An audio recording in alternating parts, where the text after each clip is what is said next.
qui ne sont pas bonnes? Affirmative, maître.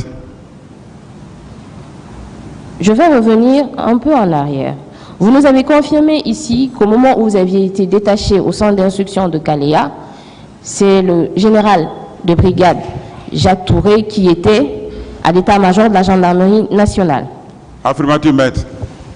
Il y a eu changement de régime à la suite de cela. Est-ce qu'au cours de votre parcours à Kaléa, vous avez eu une certaine affinité à l'époque avec soit le président Moussa Dadis Camara ou son ministre de la Défense ou M. Diakité à l'époque? Moi, je n'ai jamais travaillé avec les éléments que vous venez de citer. Moi, le président Dadis, moi, je l'ai connu. Bon, il passait à la télé, tout le monde le voyait. Mais moi, je n'ai jamais travaillé avec le président Dadis. Lui-même, il a confirmé ici, il a dit qu'il ne m'a jamais connu. Effectivement, il ne m'a jamais connu. Avant qu'il soit au pouvoir, moi, je ne l'avais pas connu. Malgré qu'il était au camp Samori, moi, je ne l'ai pas connu.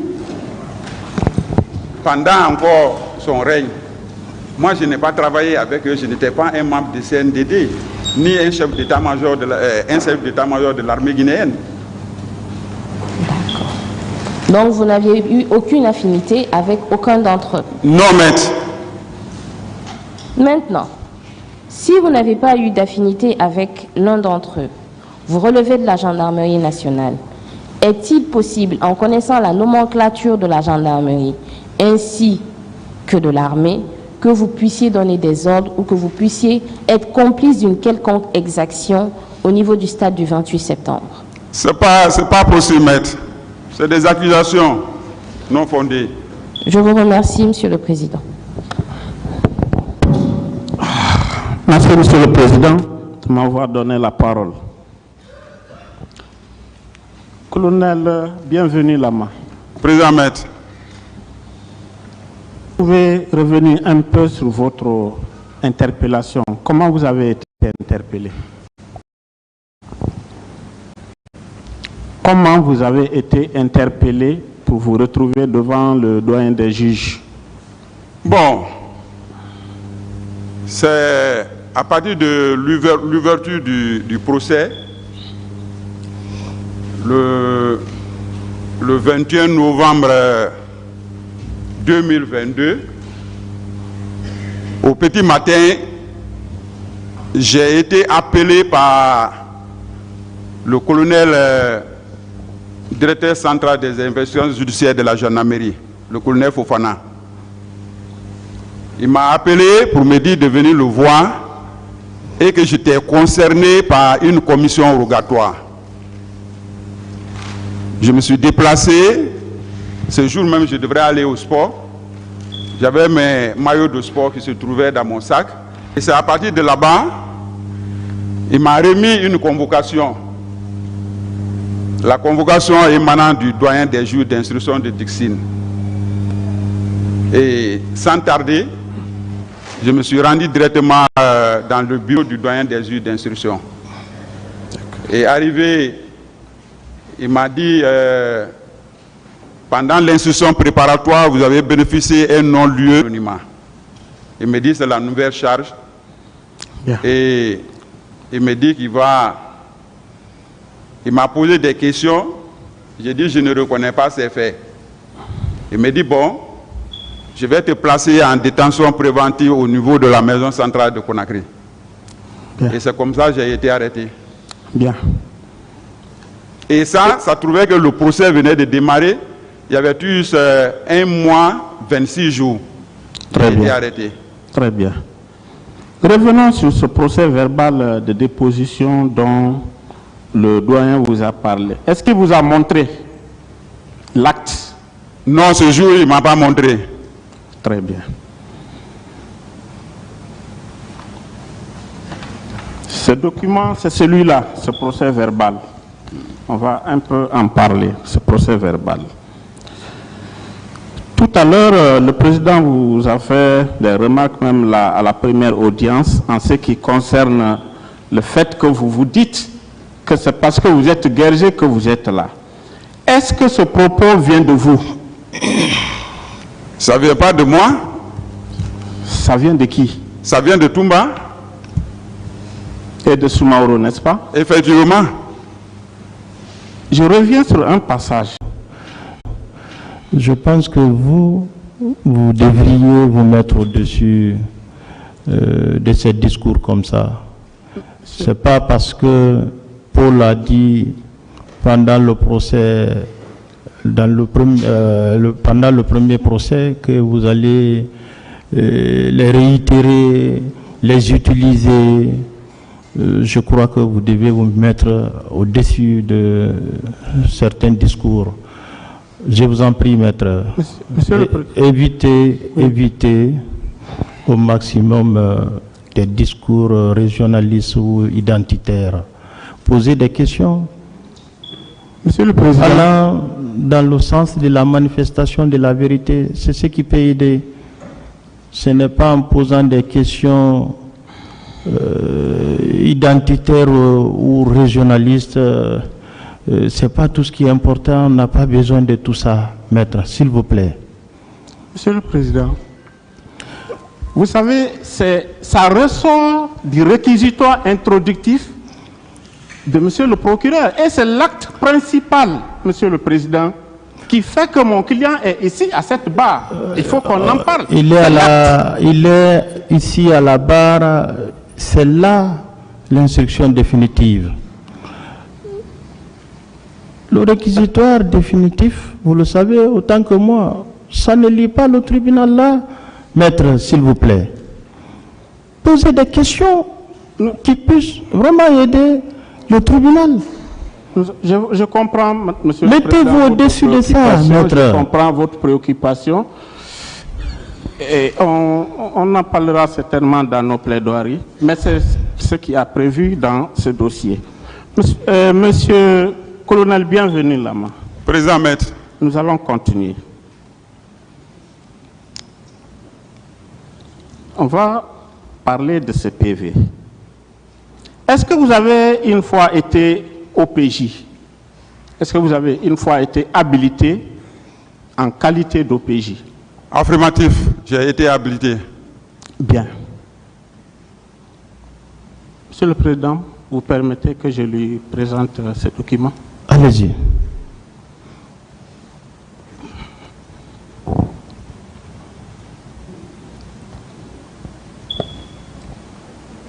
Voici l'acte par lequel le procureur a engagé des procédures.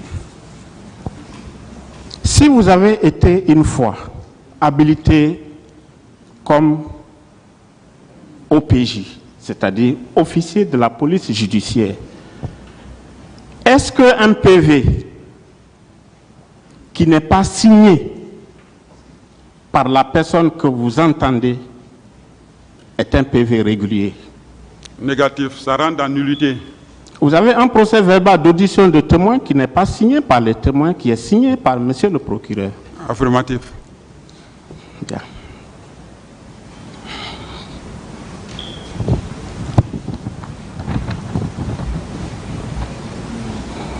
Est-ce que vous savez que dans ce dossier, le parquet est parti au procès? Oui, ce dossier-là, c'est eux qui ont établi. Le parquet est partie principale à ce procès. Effectivement. Comme vous, en tant qu'accusé, vous êtes également partie à ce procès. Affirmatif, maître. Bien. Est-ce qu'un document que vous préparez, vous signez pour accabler votre adversaire peut avoir un sens juridique, peut avoir une pertinence juridique dans le débat? Non, maître. Bien.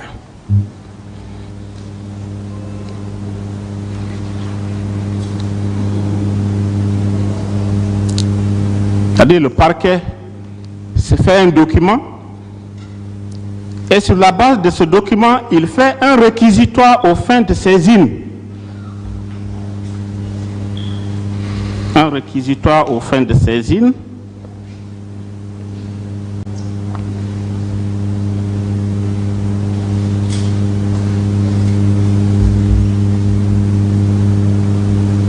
Où il dit que l'absence de directeur à cette école au niveau de ce camp militaire donnait le plein pouvoir à l'instructeur colonel Bienvenu Lama d'en être le premier responsable. Je continue, je vais revenir sur ce passage.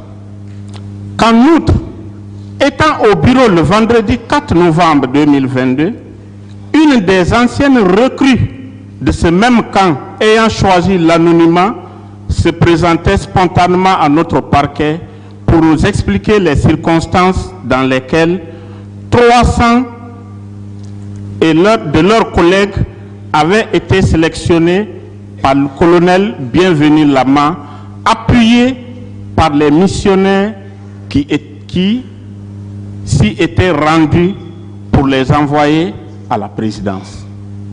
Voilà. C'est-à-dire que ce procès verbal que je viens de vous présenter, c'est sur ce procès verbal que le parquet fonde son réquisitoire pour saisir le juge d'instruction. Comment vous comprenez ça? Bon, maître, moi j'ai toujours dit, j'ai dit que les premières recrues sont arrivées à Kalia le 31 juillet. Ces éléments-là, ils étaient convaincus qu'ils allaient être recrutés ou pas, ils n'étaient même pas au courant. Comment ces éléments-là peuvent être dans une mission? Ce n'est pas possible. Non, ce n'est pas le sens de ma question. Ok. Votre adversaire, c'est bien le parquet. Effectivement. Il s'est fait tailler un document et c'est sur la base de ce document il engage une procédure contre vous. Est-ce que vous trouvez cette démarche normale? Ce n'est pas normal. On va continuer. Bien. Vous avez expliqué qu'il y avait un centre au kilomètre 66, qui est le centre de Siam. Au moment des faits, c'est-à-dire le 28 septembre 2009, eux, ils avaient combien de temps en termes de durée par rapport à ceux qui étaient à Kaléa? Ils sont rendus là-bas en février. Février 20. D'accord. 8 mois de formation. Tandis que les recrues de Kaléa étaient là-bas, il y avait combien de temps? Ils avaient fait tous leur présence là-bas 1 mois 28 jours. De votre connaissance, combien de temps les recrues font pour entamer la formation réelle? La formation, d'abord dans la formation commune de base, généralement on dit que c'est 6 mois. À partir de 6 mois déjà, la recrue peut être utilisée dans les missions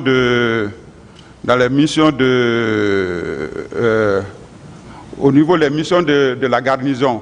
On peut les employer pour la garde, on peut les employer pour autosécurité.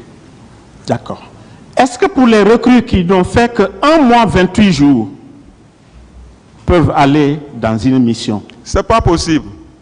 Tu rentres une recrue 1 mois, mais tu te cherches, tu ne connais même pas comment la journée comment se termine.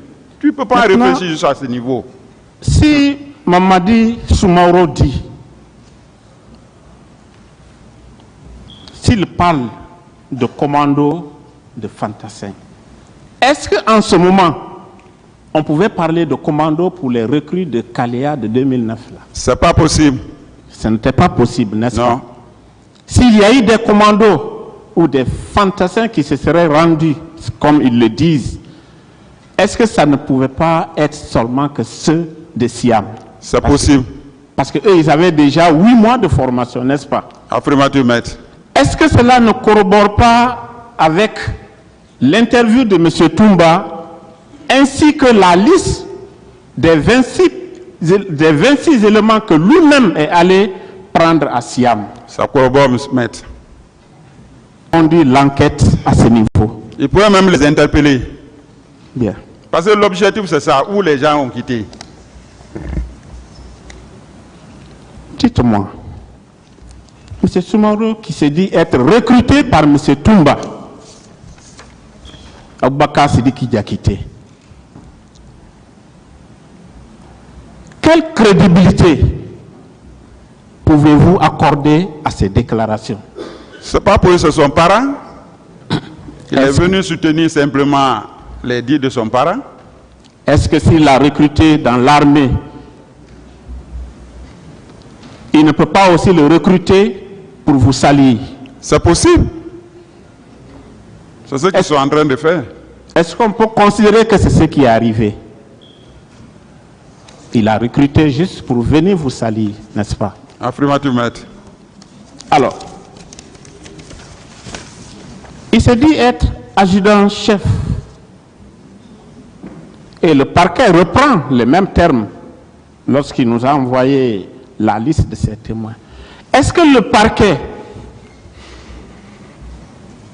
s'il était dans une logique de connaître la vérité, ne devait pas s'intéresser à la qualité de M. Mamadi Soumaoro qui se dit être